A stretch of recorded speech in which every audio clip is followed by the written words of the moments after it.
All right, picture this. You're in the middle of saying something important. Maybe you're at work, pitching an idea. Maybe you're telling your friends something they really need to hear. But as you're talking, their eyes start drifting. They check their phone. They nod along, but you know they aren't really listening. And you're thinking, hello, this is important. Here's the truth. Most people don't listen, not because they don't care, but because we don't always speak in a way that demands attention. So in this video, we're fixing that. By the end of this, you're going to know exactly how to grab attention fast, keep people hooked, and most importantly, get them to take action. And trust me, this isn't about using fancy words or sounding overly professional. Nope, this is about making sure every word that leaves your mouth, let's get into it. First, speak with intent. Know what you want. One of the biggest mistakes people make, talking just to talk. No direction, no clear purpose. Before you open your mouth, ask yourself, why am I saying this?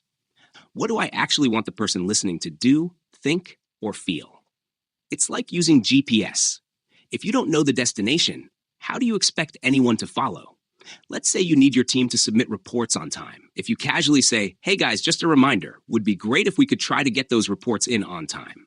Thanks. That sounds nice, but it also sounds optional. No urgency, no deadline, no reason to act. Now listen to this. I need all reports submitted by Friday at 3 p.m.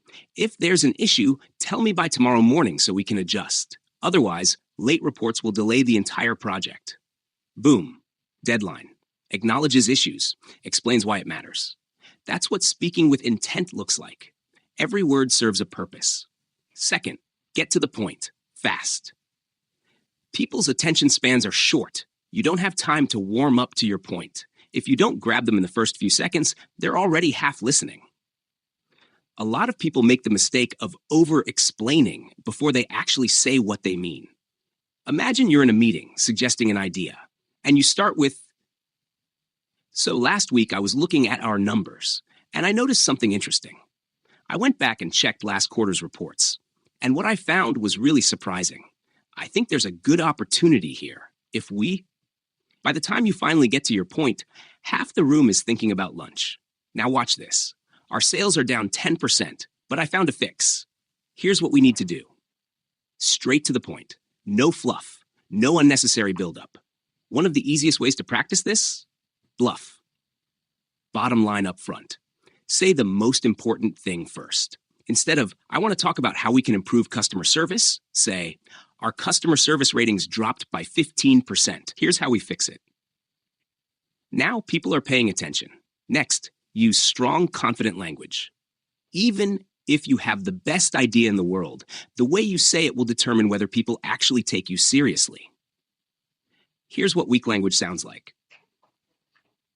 I just think. Maybe we should. This might be a dumb idea, but undermines yourself before you even start.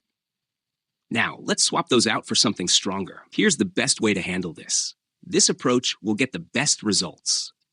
We need to do this because. Imagine two people giving the same suggestion in a meeting. One says, I feel like maybe option A could work, but I don't know. What do you guys think? The other says, option A is the best choice because it saves time and money. Let's move forward with it. Who do you think people are more likely to follow? Confidence makes people trust you. Even if you're still figuring things out, speak like you mean it. Now, let's talk about controlling your voice. Because let's be real, if you sound boring, people will tune out, no matter how important your message is. The key? Pace. Pauses. Tone. Pace. Don't rush. Speak naturally but with purpose. Pauses. A short pause before an important point makes people listen. Tone. Add energy where it matters. If you sound monotone, people won't care. Picture this. You're announcing a big change at work. If you say in a flat, robotic voice, we need to change our strategy next quarter to improve sales, nobody's going to care. But if you say, we need to change our strategy. If we don't, sales will keep dropping. Here's how we fix it. Now you have their attention. One of the best ways to improve this, record yourself speaking and play it back. If you sound bored, imagine how others will feel. And finally, make people feel something. People don't remember words. They remember feelings. If you want someone to take action, you need to connect your words to an emotion. Think about when you're trying to motivate a team. If you just say, we need to work harder to hit our targets, it's just another generic statement. But if you say, imagine what it will feel like to crush our targets this quarter, more sales, bigger bonuses, a stronger team. Let's make it happen. Now, they're in. And before we wrap up, one more thing. End with a clear call to action. The worst way to finish a conversation? Leaving people confused about what to do next. Instead of finishing with, so yeah, that's the situation, say, I need each of you to send me your recommendations by 5 p.m. Instead of, let me know if you have any thoughts, say, before we leave, let's decide option A or B. Don't assume people will take action. Tell them exactly what happens next. So, here's the deal. The way you speak can be the difference between being ignored and getting people to move. The next time you talk, own your words. Speak with power. Speak with purpose. Speak so people listen and take action. And if this helped you, let me know. Try applying this today and watch the difference it makes. Let's go.